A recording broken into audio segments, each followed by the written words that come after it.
मैं कपिल कांत शर्मा एक बार पुनः आपके अपने YouTube channel success with Kapil पर बहुत स्वागत करता हूँ। BA, BSc, BCom के लिए अब होगा भैया क्या, common entrance exam. Common test होगा, कितनी बार साल में ये परीक्षा होगी, एक बार होगी या ज़्यादा बार होगी, वो भी हम आपको इस वीडियो में अवगत कराएंगे। साथ ही साथ कौन सी एजेंसी ये एग्ज़ाम लेगी ये भी हम आपको बताएंगे, और पेपर कितने होंगे वो भी आपको यहाँ पर हम बताएंगे। साथ ही साथ सिलेबस के बारे में भी हम यहाँ पर आपको जानकारी देने की कोशिश करेंगे। चलिए करते हैं वीडियो को स्टार्ट। करिए, अगले साल से विश्वविद्यालय में प्रवेश के लिए होगा कॉमन टेस्ट होगा। बदले नियम क्या बदले हैं भाई? शिक्षा मंत्रालय ने नेशनल टेस्टिंग एजेंसी को सौंपा जिम्मा। मतलब जो एग्ज़ाम लेगी वो एजेंसी है नेशनल टेस्टिंग एजेंसी। और साथ ही साथ यहाँ पर आप देख सकते हैं स्नातक के गैर तकनीकी पाठ्यक्रमों में प्रवेश की व्यवस्था बदली। यहाँ पर जो है जो गैर तकनीक कौन से, जो हमारे नॉर्मल हैं BA, BSc, BCom इस टाइप के जो कोर्स हैं, इन सभी के लिए ये जो है बदलने जा रही है व्यवस्था। क्या है भाई, जानकारी देखें। इंजीनियरिंग में और मेडिकल कॉलेजों में प्रवेश के लिए आयोजित होने वाली JEE और NEET जैसी परीक्षाओं की तर्ज पर अब विश्वविद्यालयों में स्नातक के गैर तकनीकी पाठ्यक्रमों में प्रवेश के लिए संयुक्त परीक्षा होगी। कैसी परीक्षा बताइए भाई? संयुक्त परीक्षा, कॉमन जो है एंट्रेंस एग्ज़ाम होगा। इसकी शुरुआत अगले साल यानी शैक्षणिक सत्र 2021-22 से होगी। इस साल के एडमिशन हो चुके हैं, अब अगले साल के एडमिशन के लिए ये जो है पूरी प्रक्रिया रहेगी। क्या रहेगी भाई इसमें, क्या चीज़? हालांकि शुरू में इनमें सिर्फ केंद्रीय विश्वविद्यालयों को ही शामिल किया जाएगा, लेकिन स्टार्टिंग में जो केंद्रीय विद्यालय हैं केवल उनको लिया जाएगा, लेकिन आने वाले वर्षों में इनमें सभी विश्वविद्यालयों और कॉलेजों को शामिल कर लिया जाएगा। मतलब धीरे धीरे पहले एक व्यवस्था बनाई जाएगी। व्यवस्था बनाने का नियम भी यही होता है भाई, पहले एक जो है सीमित दायरे में चीज़ों को अप्लाई किया जाए और फिर उसे जो है पूरे क्षेत्र में विस्तारित रूप दे दिया जाए। आगे अगर देखें तो शिक्षा मंत्रालय ने इन परीक्षाओं को कराने का जिम्मा नेशनल टेस्टिंग एजेंसी मतलब NTA को दिया है। राष्ट्रीय शिक्षा नीति में विश्वविद्यालय में प्रवेश के लिए कॉमन एंट्रेंस टेस्ट की सिफारिश करने के बाद शिक्षा मंत्रालय ने इस दिशा में कदम बढ़ाए हैं। वैसे भी मंत्रालय इन दिनों नीति के सुझावों की तेज़ी से आगे बढ़ाने में जुटा है। NTA से जुड़े अधिकारियों के मुताबिक योजना पर तेज़ी से काम चल रहा है। राज्यों के साथ भी चर्चा की जा रही है। हालांकि इसमें स्वायत्त उच्च शिक्षण संस्थानों को जोड़ा जाएगा नहीं, इसे लेकर NTA मतलब नेशनल टेस्टिंग एजेंसी ने अभी चुप्पी सा दी है। लेकिन सूत्रों की माने तो NTA की ओर से कॉमन एंट्रेंस टेस्ट शुरू होने के बाद सभी उच्च शिक्षण संस्थानों को इसमें शामिल होने का प्रस्ताव दिया जाएगा।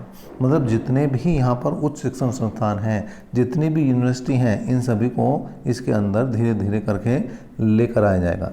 केंद्रीय विश्वविद्यालय में प्रवेश के लिए संयुक्त परीक्षा की योजना वैसे तो काफ़ी पुरानी है। इस पर मंत्रालय के भीतर काफ़ी काम भी हुआ है, लेकिन यह आगे नहीं बढ़ पाई। हालांकि अब जब राष्ट्रीय शिक्षा नीति में भी इसकी सिफारिश की गई है तो मंत्रालय ने इसे तेज़ी से बढ़ाने को लेकर काम शुरू कर दिया है। ठीक है जी। आगे अगर बात करें तो नहीं लगाने पड़ेंगे आपको प्रवेश के लिए चक्कर।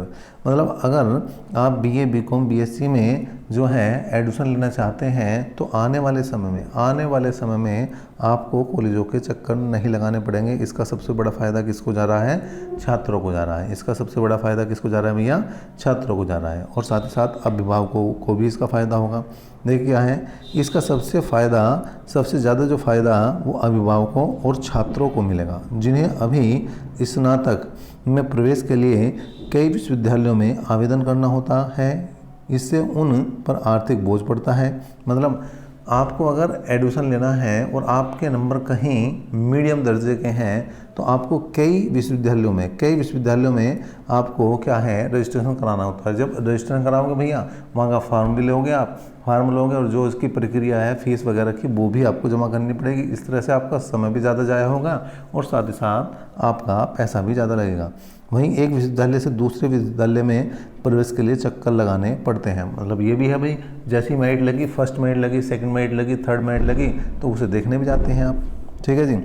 संयुक्त प्रवेश से उन्हें राहत मिलेगी, एक ही आवेदन पर उनके लिए सभी विश्वविद्यालयों में प्रवेश के रास्ते खुल जाएंगे। और मौजूदा समय में देश में 1000 से ज़्यादा विश्वविद्यालय हैं, उनमें 54 केंद्रीय विद्यालय हैं। तो स्टार्टिंग में जो है जो प्रक्रिया लगेगी 54 विद्यालयों में लगेगी, 54 विश्वविद्यालयों में लगेगी जो केंद्रीय विश्वविद्यालय में है। तो ये पूरी बात रही भाई। अगर मैं आपको सारांश बताऊं इस सारी बात का, तो ये है कि भाई नेशनल टेस्टिंग एजेंसी तो लेगी इसका एग्ज़ाम, पहली बात।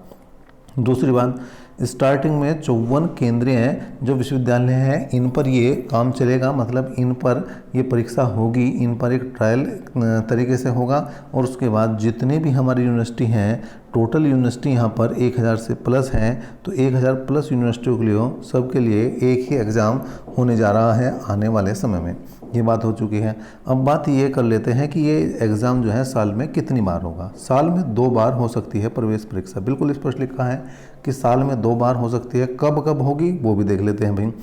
मंत्रालय से जुड़े सूत्रों की माने तो कॉमन एंट्रेंस टेस्ट साल में 2 बार हो सकता है। यह ठीक जेईई मेंस की तरह होगा।